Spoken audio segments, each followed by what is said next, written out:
Hi, I'm Katie, and welcome to Heart's Content Farmhouse, where every week I share with you a new tutorial on bread baking, soap making, canning, and other simple living projects.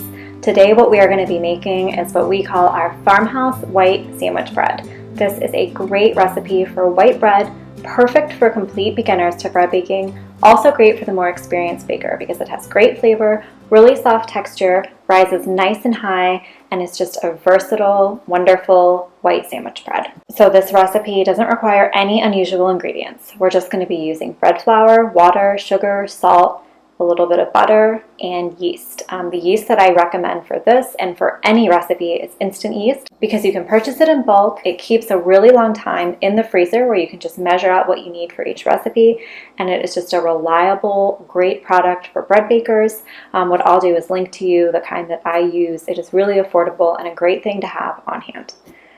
So today we are going to be making this bread in the stand mixer. If you have a bread machine, I'd really recommend you do it in that. It turns out great just baking it in the machine or using the dough cycle, taking it out, shaping it, putting it in a loaf pan, and then baking it in the oven. Either way is great. But I'm going to show you using the stand mixer just because this is so good for beginners. And if you're a beginner and you want to give it a try without investing in the bread machine, I want to be able to show you how to do that. So a lot of people will tell you that when you're baking bread, you need to put your ingredients in a particular order. I have never believed that, and I have never done it. I just go ahead and put everything right in the bowl of the mixer in any old order. It really does not matter, I promise you. And then you put the dough hook on. That is going to be the best way to knead any type of stiff dough in your mixer. So we're just going to turn it on low after we've put all the ingredients in. And we are going to start stirring. At this point, we're not really kneading the dough, we're just stirring up the ingredients. And we need to keep an eye on it at this point because we need to make sure we have the right balance of dry to liquid ingredients. So it should be fine, just the way the recipe is written. But every now and then, if your weather has just changed or if it's really humid out, your dough consistency is going to be a little bit off.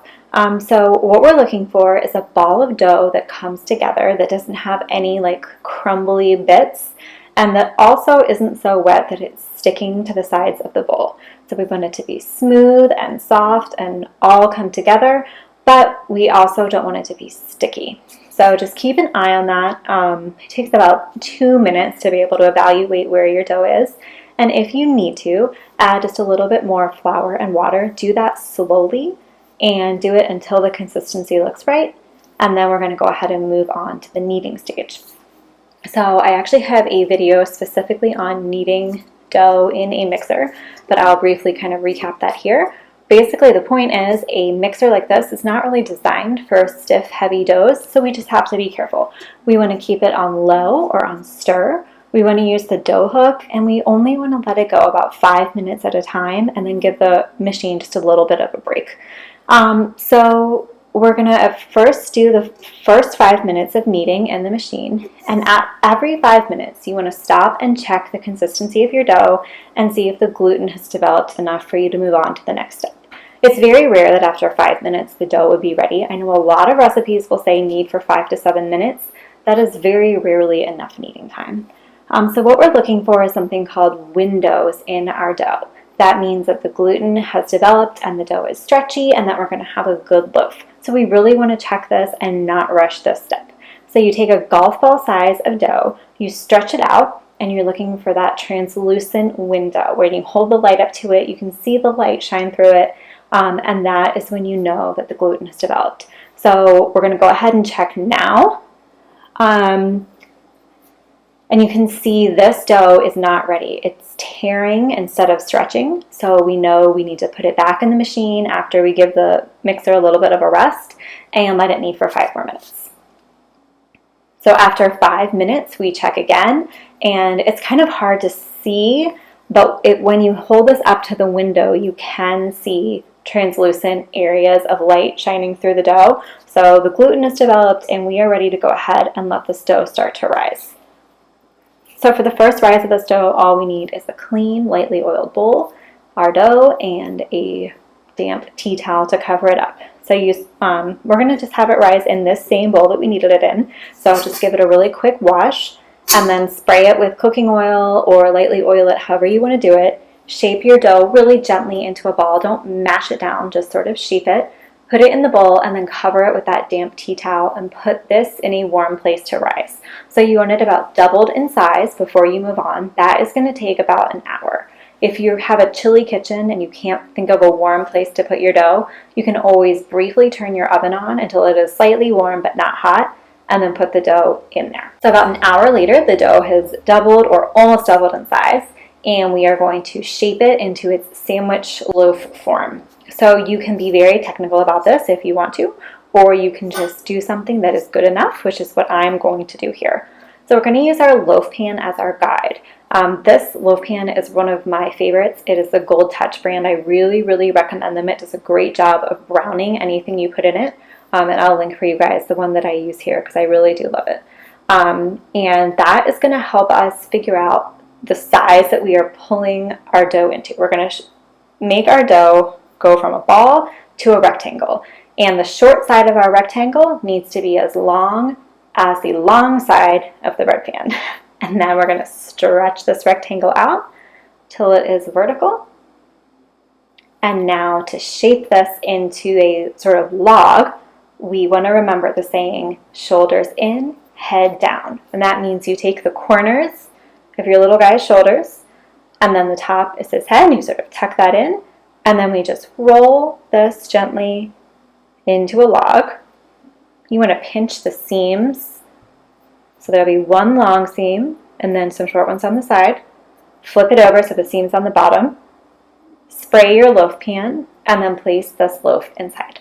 Now to cover this up for its second rise, because we want this now to get nice and puffy, we really want to use a heavily greased plastic wrap. If you try to use a tea towel, what's going to happen is the dough is going to rise and push against that towel, and it really is going to be a challenge to get that off without any of the dough sticking to it. So I really recommend that you use some greased plastic wrap for this. This is going to go back in that same warm rising spot. If you use the oven, that's still a good spot. Just make sure you don't turn your oven on to preheat with your rising loaf inside. So this is going to be a little bit shorter, but I'd say about 45 minutes is a good guideline, but start checking it at 30. And once it looks like it's almost ready, you can start preheating your oven to 350. Again, make sure your loaf is not in there. Now what we're looking for, we know it has risen when it's about 1 inch to 1.5 inches above the edge of the loaf pan. That's the highest point, being 1 inch to 1.5 inches above the loaf pan. Once it's there, we're going to really generously dust this with white flour. This doesn't really have any purpose. It just looks really pretty and gives this loaf of bread a really nice farmhouse look. And once all that's done, all that's left to do is bake. So it's 350 for about 45 to 50 minutes. A finished loaf of bread should be anywhere between 200 and 210 degrees. If you don't have a thermometer, just go by the appearance on the outside. It should be golden brown, and when you tap it, it should sound hollow. So we're going to remove that, let it cool on a cooling rack until it is completely cool, and make sure it has cooled at least a few hours before you slice it. The cooler your bread is, the nicer your slices are going to be. And this will keep about 2 days at room temperature. It will stay fresh. But if you want to keep it longer, I'd really recommend you slice it, freeze it, and then pop what you need, individual slices, out of the freezer as needed. So it's a really easy recipe, but a really delicious recipe. Just a staple that you'll make again and again. And if you've never made bread before, I hope you try it, and I think you will find that it's easier than you think. So if you have any questions, please let me know, and I will link in the description my blog post where you'll find a printable version of this recipe, and I'll also just write the recipe out for you if that's easier. So thank you for watching, and have a good day.